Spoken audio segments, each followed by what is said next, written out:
복음을 제시해서 복음을 영접하고, 그리고 그 복음을 영접해서 중생의 경험을 성령을 통해서 확신하게 하고, 또 그 복음의 성령의 확신을 통해서 하나님의 사명을 감당하는 성숙한 그리스도인으로 훈련시켜 나가는, 그래서 성도는 그 목사만큼의 신앙과 영적인 능력과 경험밖에는 잘하지 않습니다. 그래서 목회자는 끊임없이 성장되어져 가야 되죠.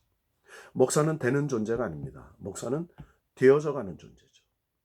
하나님이 인정하시고, 하나님이 쓰시고, 하나님이 역사하시고, 하나님이 축복하시는 그런 하나님의 사람으로 만들어져 가야 한다는 것입니다. 자, 그래서 끊임없이 무슨 훈련한다? 말씀 훈련, 기도 훈련, 복음 전파 훈련. 즉 복음을 제시하고, 그리고 그들을 영접하고 훈련시키고, 그래서 자기만의 복음 제시가 있어야 돼요. 5분 복음 제시할 수 있어야 됩니다. 또 30분 되는 사람에게 30분의 복음을 제시할 수 있어야 합니다. 또 3시간 되는 사람 3시간 할 수 있어야 합니다. 또 매주 한 번씩 만나서 매주 새로운 복음을 제시할 수 있어야 합니다. 그리고 그들에게 하나님의 사람으로서 훈련시킬 수 있는 무기가 있어야 합니다. 여러분, 이것이 목회자가 되는 훈련의 과정입니다.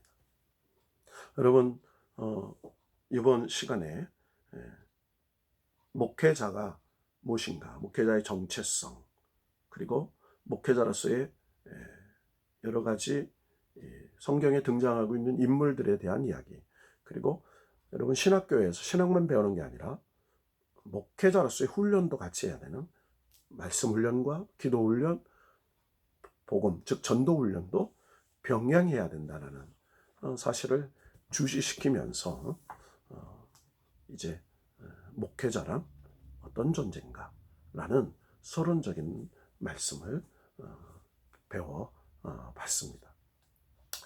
그러면서 하나 덧붙일 것은, 우리는 하나님의 사자지요. 말씀의 대언자입니다. 그래서 우리가 하나님 목회는 두 가지 이 목사가 가장 프로페셔널하게 해야 할 게 있습니다. 그것은 예배 인도와 설교 선포입니다. 그러니까 예배만큼은 최고의 프로페셔널이 되죠. 설교 최고의 프로가 되어야 합니다. 어떤 곳에서, 어떤 자리에서 정말 목사기 때문에 설교를 잘한다라는 말을 들으면 안 됩니다. 당연히 설교를 잘해야 되죠. 근데 저는 설교를 잘하려고 했다가 실패한 사람, 저는 설교를 잘 못합니다. 근데 설교를 바르게 해야 된다는 걸 깨달았습니다. 그 설교, 하나님의 계시하시는 말씀을 듣고 하나님이 계시하는 말씀을 잘 요리해서 잘 먹이고, 그리고 그 성경에 담겨져 있는 하나님의 밭에 감춰진 보화를 찾아내서 그 말씀에 담겨져 있는 정말 하나님이 원하시는 뜻을 선포해서 그들을 변화시키고 하나님의 그 뜻을 감당하고 살아서 하나님께 영광을 돌리는 그런 증언으로서의 선포자. 설교는 증언으로서의 선포자, 그러니까 하나님의 말씀을 대언하는 대언의 종으로서의 역할을 해야 하는 두 가지 기둥이 있죠. 그래서 예배 훈련. 여러분, 신학교에서 체프를 왜 드릴까요? 예배자로서의 훈련입니다. 여러분, 제가 예언 하나 할게요. 여러분 편하게 들으시고요. 신학교 시절에 체프를 우습게 알고 지각하고 또 도중에 나가고 또 뭐 어떤 노패스 되지 않을 선을 지키고 이런 것을 한다면 여러분 분명히 여러분의 목회 사역에는 그런 사람들만 만나게 될 겁니다. 그러나 신학교 시절의 체프를 경건의 훈련으로 보고 정말 매 시간 하나님을 만나는 시간으로, 또 내 예배가 아벨의 예배가 돼요. 하나님께 연락되는 예배. 그래서 내가 하나님 앞에 옮길 때마다 단을 쌓았던 아브라함처럼 하나님 앞에 선지동산에서 예배의 제단을 쌓아 하나님을 만나고 하나님의 사명자로, 예배자로, 그리고 목회자로 훈련되어져가는 그런 능력을 훈련받는 그런 훈련의 자리로 여기는 사람은 앞으로 훗날에 그런 사람들은 반드시 그런 하나님의 사람들을 붙여주셔서 그 사람의 목회에 하나님의 귀한 역사와 능력과 영광이 나타나게 된다라는 사실입니다. 여러분, 정말 최선을 다하는 훈련생이 되어야 합니다. 그래서 신학교에서는 끊임없이 자기 부인, 예수님께 세 가지를 말씀해 주셨잖아요. 목회의 원리. 제가 서두에도 한번 말씀드렸던 기억이 있는 것 같아요. 우리는 끊임없이 목회 방법론을 배웁니다. 여러분, 목사들도요, 세미나 많이 갑니다. 몰라서 갈까요? 아니에요.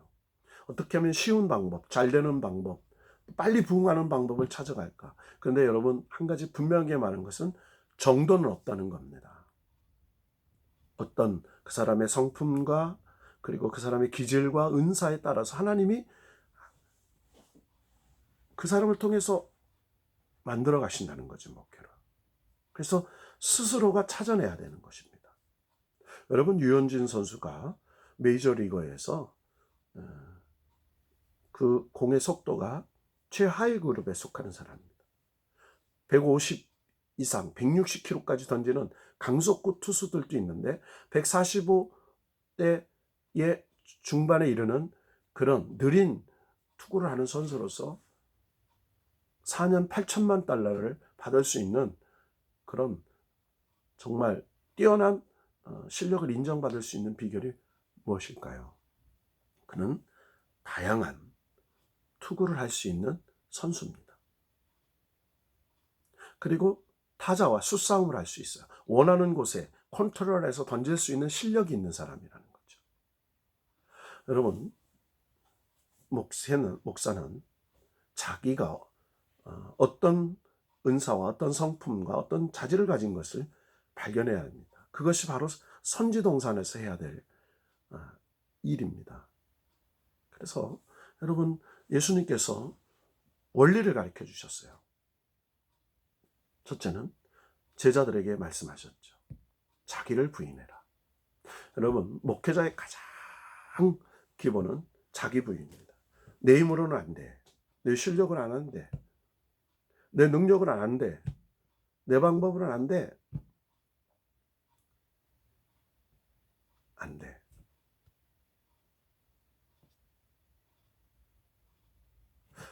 자, 그리고 두 번째가 뭐예요? 목회 원리 두 번째가 자기 십자가예요. 여러분, 십자가가 뭡니까?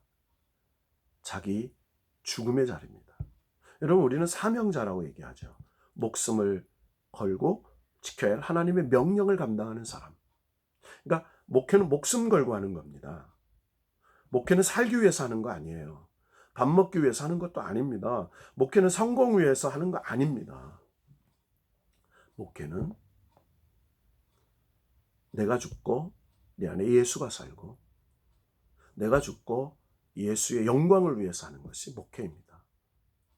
그럴 때 내가 죽을 때 부활의 영광을 하나님이 살려주시고 하나님이 내가 죽을 때 하나님이 나를 살려주시고 내가 할 수 없다고 할 때 하나님이 하실 수 있다고 해주시고 사람의 끝이 하나님의 시작이 되는 그 사역의 현장이 목회죠. 그래서 자기 십자가를 지는 거예요.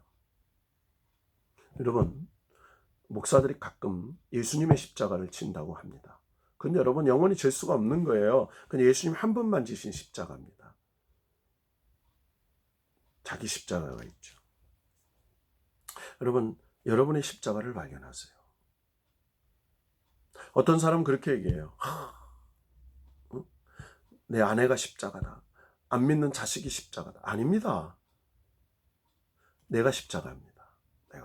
내 안에 혈기, 내 안에 아집, 내 안에 고집, 내 안에 나태함, 게으름, 그리고 거짓말, 그리고 허세, 허풍, 이런 것들.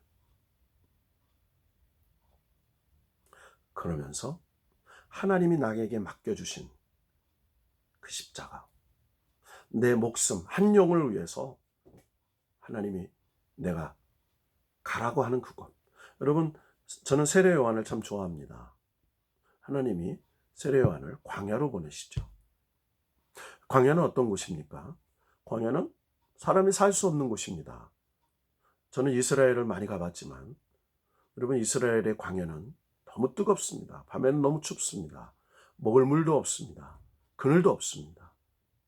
근데 광야에 외치는 자의 소리가 되라고 말합니다. 여러분, 하나님께서 세례 요한에게 하나님의 말씀을 들을 수 있는 사람들을 광야로 보내주세요. 여러분, 광야로 가십시오. 그게 사명자입니다. 사람들이 누구나 가는 것, 누구나 원하는 것이 아닌, 사람들이 누구나 기피하고 누구나 원치 않는 곳으로 하나님이 가라고 명령하셨을 때 아골골짝 빈들이라도 복음 들고 갈 수 있는, 인생 광야로 갈 수 있는 세례 요한과 같은 사명의 십자가를 져야 된다는 것이죠. 마지막으로는 주님을 따라가라고 말합니다. 나를 따르라. 여러분, 우리는 목회하면서 참 성공한 목회자를 많이 따라갈 때가 있습니다. 성공한 목회자의 책도 많이 보고요. 또 성공한 어떤 그 지도자들의, 물론 멘토로 참고는 할 수 있죠. 그러나 우리의 영원한 멘토는 예수 그리스도입니다. 나기를 부인하고 자기 십자가를 지고 나를 따르라. 표대이신 예수 그리스도, 위를 바라보고 표대를 바라보고, 표대 예수 그리스도를 바라보고 따라가는 그 놀라운 복음의 원리가, 목회의 원리가 그 속에 있다는 거죠. 여러분, 우리는 돈을 따라갈 수도 있습니다. 또 노회장, 총회장, 명예를 따라갈 수도 있습니다. 또 교수, 또 총장, 또 뭐 인기 있는 목사, 유명한 목사. 여러분, 세상 부귀영화 따라갈 수 있습니다.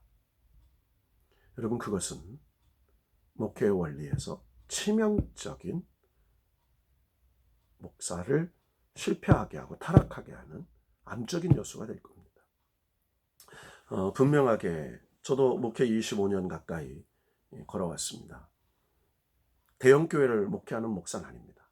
그렇다고 중대형 교회를 목회하는 목사도 아닙니다. 저는 개척교회 목사로 시작해서 지금 조그만 교회를 건축하고 조그만 교회를 섬기고 있는 목사입니다.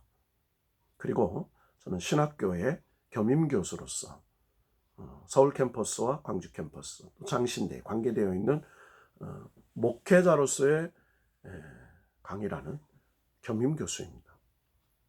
저한테 신학을 배우려고 하지 마시고 목회자로서의 그 방향성을 좀 이렇게 들을 수 있으면 좋겠다 생각합니다. 저는 훌륭한 목사는 아닙니다. 훌륭한 교수도 아니고요. 단 하나, 그저 하나님 앞에 늘 부족하다고 인정하는 그런 목사. 그래서 주님만 바라보고, 아무리 주변의 사람들이 한테 인기 인정받고 존중받고 그럼 좋겠지만, 저는 때로 옳은 말을 해서 욕을 많이 먹을 때가 있습니다. 노예에서도, 또 총회에서도 바른 말 해가지고 좀 그렇다라고 하는 경향도 있었던 사람이기도 합니다. 그러나 사람의 평가를 두려워하진 않습니다. 하나님의 평가가 두렵고, 하나님이 말씀하라 하면 하고, 하나님이 말씀하지 않으면 하지 마라 라고 하시면 안 하려고 노력하는 그런 목사입니다. 오늘 지난번에 목회란 무엇인가에서 목회자는 무엇인가, 목회 원리에 대해서 다시 한번 생각해 보면서 일부 강의를 마치도록 하겠습니다. 감사합니다. 잠시 후에 보겠습니다.